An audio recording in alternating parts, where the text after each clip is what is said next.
Hello there and welcome back to War Thunder. For the gameplay in the background, I don't feel sorry, sue me if you will, but I had a bad day. A bad day in War Thunder terms, and at the end I only had one tank to play, and that was the Pakwagen in an up tier. And what you're about to see is a very reckless yet fun ultra rush through the middle on Berlin, because this is how you make the most epic games, right? Alright. There is quite a bit of stuff to talk about, and I begin with the vehicles that I tried out today and just give you my brief thoughts on them.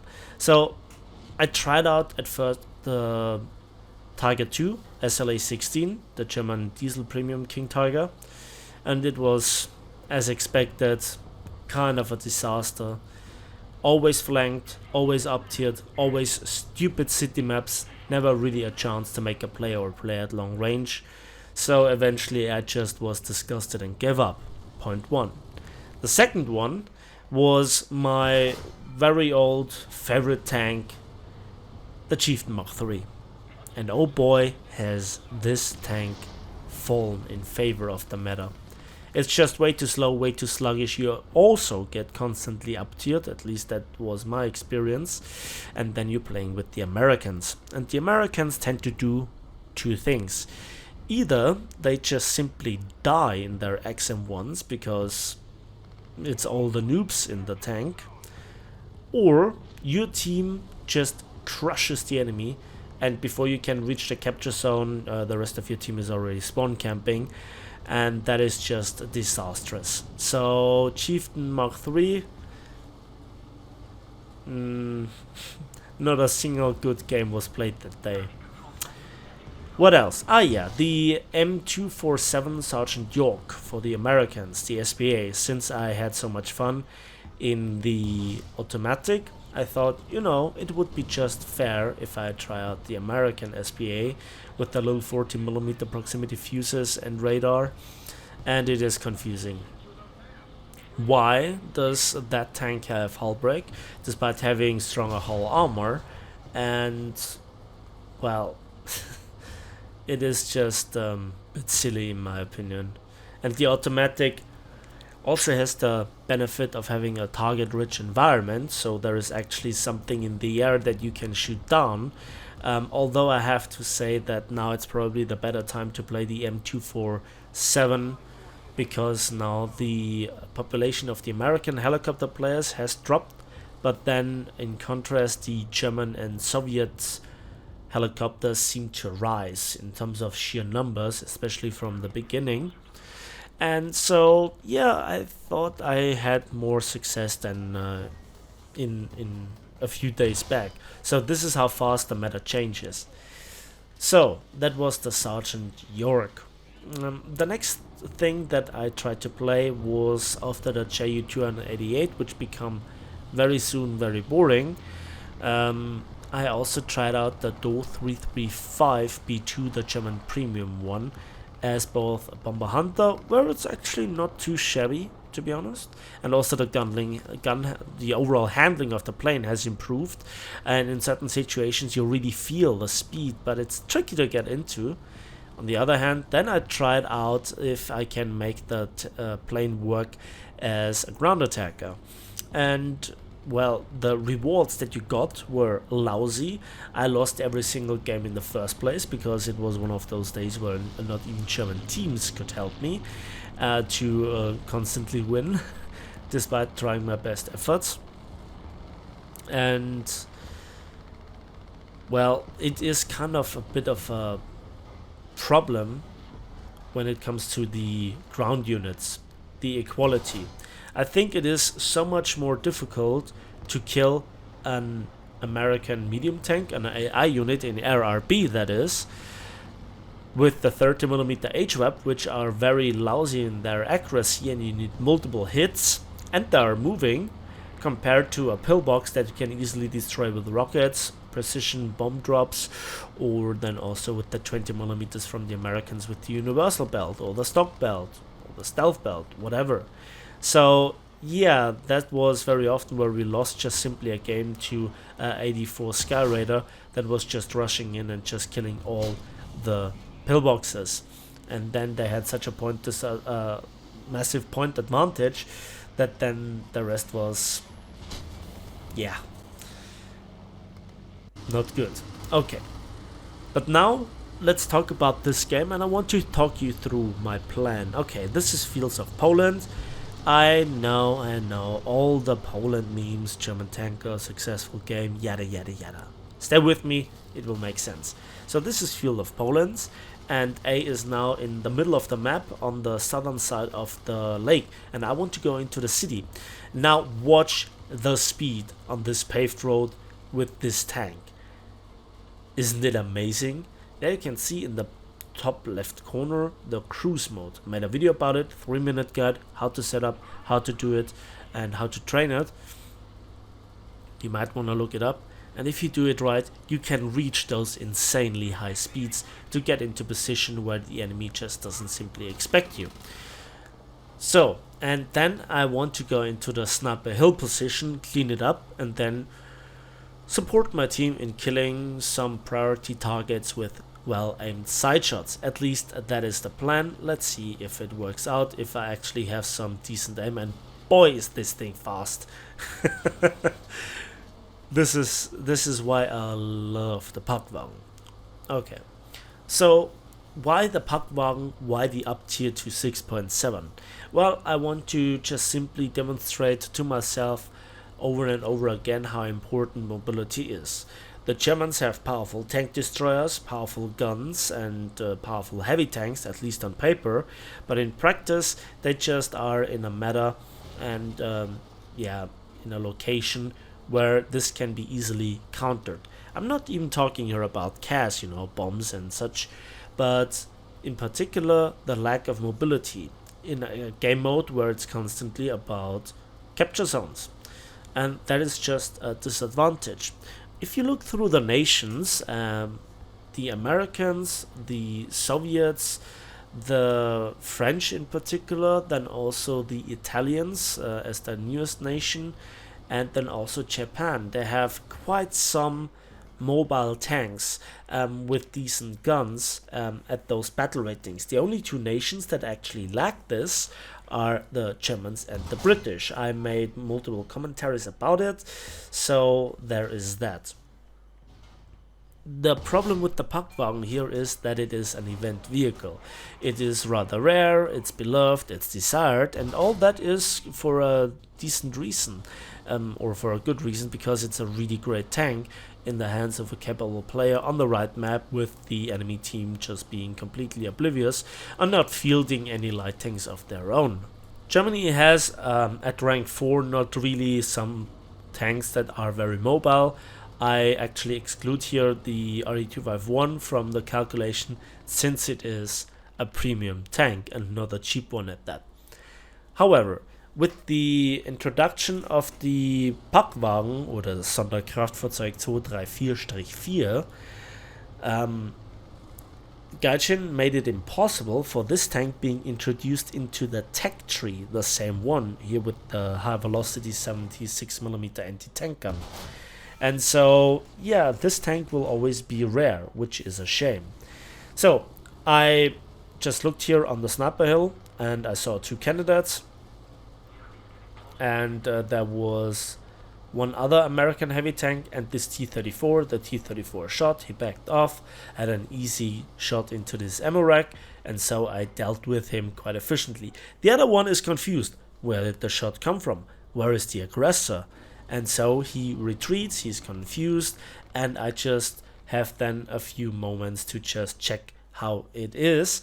And there you can see that is a position where the enemy team just has quite an advantage, because even from this location they are certainly a little bit more protected, whereas the attacking team, in this case my team, has here a problem because they don't have then, if they go over the ridge line that is shielding A from our side, then they are practically in the open with no cover, and to cap then is quite a challenge. Okay, I look at the minimap, somebody has moved up here with me in a French medium tank, I guess. And so we actually can now take the other American heavy tank in the pincer maneuver, at least in theory. Practice always is a bit different, and if I would have checked here the combat messages, it would have actually said that it is a T-30 that killed here, I guess, the MX-30 1972. T-30 has a long reload, and so I could have still rushed him, but you know, 50 cal machine guns, and I want to play this clean. I want to play this clean, he said after a spawn kill. Yeah. You know, I'm not spawn camping at least. It was one kill. Let me have it. Right? So, P-47 balanced 2 of our tanks with a skillful dropping of bombs. And now let's see what the other American heavy tank actually does. If he goes into position, just forgets that there was a threat, is okay with the fact that he killed one tank. Where is he? Oh, there he is. Okay, I see the turret, and I back off. Alright. Question is, has he seen me? I'm here in the wonderful position. Nobody expects me to be here. I have potentially side shots on the enemy team. There I see now the target. And the question is, can I deal here with this American heavy tank? So this is now where patience is so important. Now I could take here a shot, but it's a very risky one. It probably would bounce, and even if it would pen the turret, it would not be a one-shot kill. And then to rush him over the open field versus the array of 50 cals that he has, no thank you. On the other hand, having such a juicy side shots here on this other American heavy tank, that was too high. Okay, let's correct. We have a decent reload. Shell flies across the map directly into his ammo rack. Beautiful. Okay.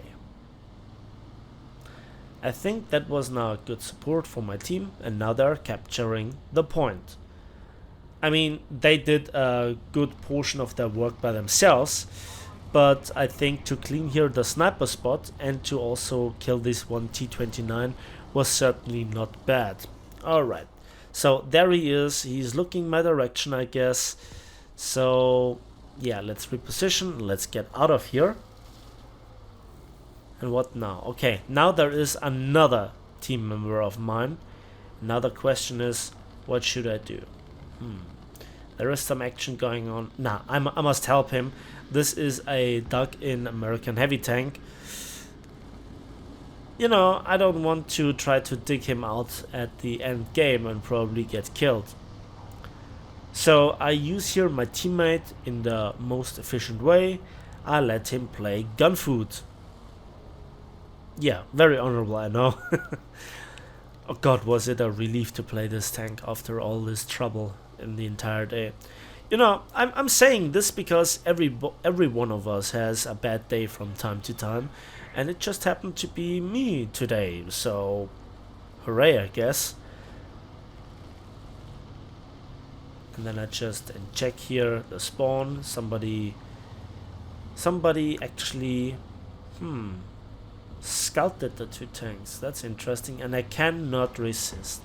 I just simply cannot resist. Since he was scouted quite a while and is just hanging there in his spawn, I don't really feel guilty for my ace. No, not ace. Fourth kill. And now, where is the other one? Okay, let's work the ridgeline. Careful, where is he? There he is. Gun is looking the other way. Good stuff. He has no idea that I'm here. And good night, sunshine, for the ace. Just like this. It was actually a proper crew knockout. That actually begs the question, what do you guys think about the current map rotation in War Thunder? I personally had today, especially when playing a bit higher tier vehicles, nothing but Italy, American Desert, Fields of Normandy or Normandy itself, and that flavored with a few times European province. You know, at least I didn't have Karelia today. I guess that's something. But at the same time, and I know this sounds crazy, I miss actually Abandoned Factory. Because it's a War Thunder map that is not in the rotation for high tier. It kind of would be not the very best high tier map, I totally agree. But at least it would be something different, you know. And Italy is just so exhausting. I had a few games where I just, you know, ran straight into the enemy team trying to get killed and then just leave the map, and then you go into the queue and what do you get next? Italy immediately, because you know reasons.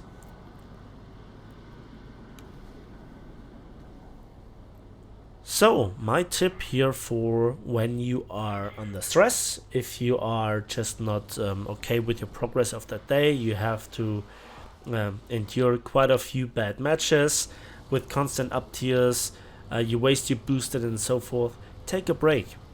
This is now your reminder that this is actually a thing. Because at the end it is a game and it should be fun. And if it isn't fun, well then just stop playing it. You know, make yourself a cup of tea, cup of coffee, drink a beer, watch a YouTube video, preferably one of mine's. So there are multiple ways to just get your head free and just try out something different.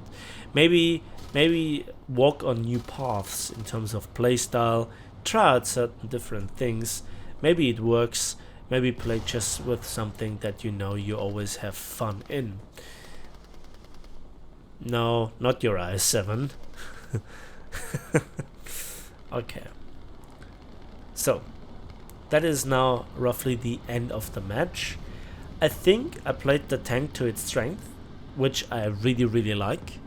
I love my mobile tanks and I love big maps where I can use this if there are a lot of enemies and there are actually positions that you can use.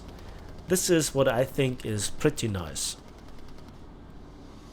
So we actually got not just the Survivor but also the Punisher award, and that's worth in total, only with those two awards, 15,000 silver lines. And despite here the reduced income because low tier premium, we are nearly gaining 50,000 silver lines and 6,400 modification research points. Finally a good game, and now I can rest in pieces. So thanks for watching, thanks for listening. Please give this video a like if it did, subscribe if you want to see more, and we'll see each other in the skies, on the waves and on the battlefields of War Thunder.